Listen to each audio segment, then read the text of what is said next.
शालेय विद्यार्थ्यांना त्वरित गणवेश व शालेय साहित्याचं वाटप करा या मागणीसाठी शिवसेना उद्धव बाळासाहेब ठाकरे पक्षाच्या वतीनं जिल्हाधिकारी कार्यालयासमोर निदर्शनं करण्यात आली। महाराष्ट्रातील महायुती सरकारनं प्राथमिक शालेय गणवेश आणि शालेय साहित्य वाटप अंतर्गत जाहीर केलेल्या एक राज्य एक गणवेश योजनेचा पूर्ण फज्जा उडालाय।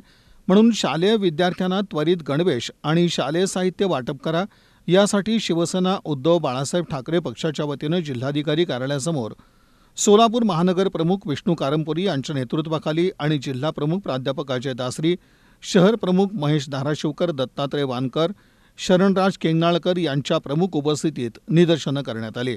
आदित्य साहेब तुम आगे बढ़ो, हम तुम्हारे साथ हैं। विद्यार्थ्यांना ड्रेस दिलाच पाहिजे, कोण म्हणतंय देणार नाही, कोण म्हणतंय देणार नाही। कडवा है, शिंदे सरकार बडवा है।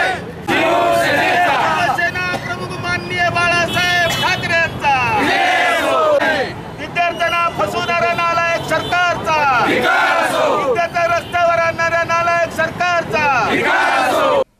या निदर्शनात राज्यातील शिंदे, फडणवीस आणि पवार सरकारचा निषेध करण्यात आला। जय महाराष्ट्र।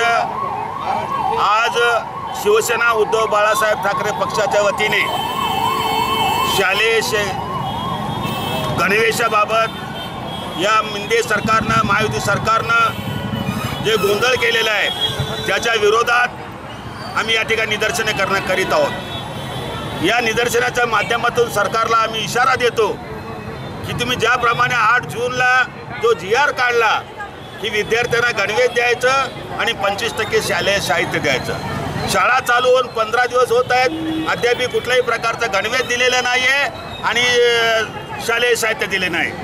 एक तर हे सरकार फोडाफोडी सरकार आहे, भ्रष्टाचारी सरकार आहे, नालायक सरकार आहे किंवा लोकांचं काम न करणारं सरकार असं वाटलं होतं, पण हे सरकार शालेय विद्यार्थ्यांना देखील फसवत आहे।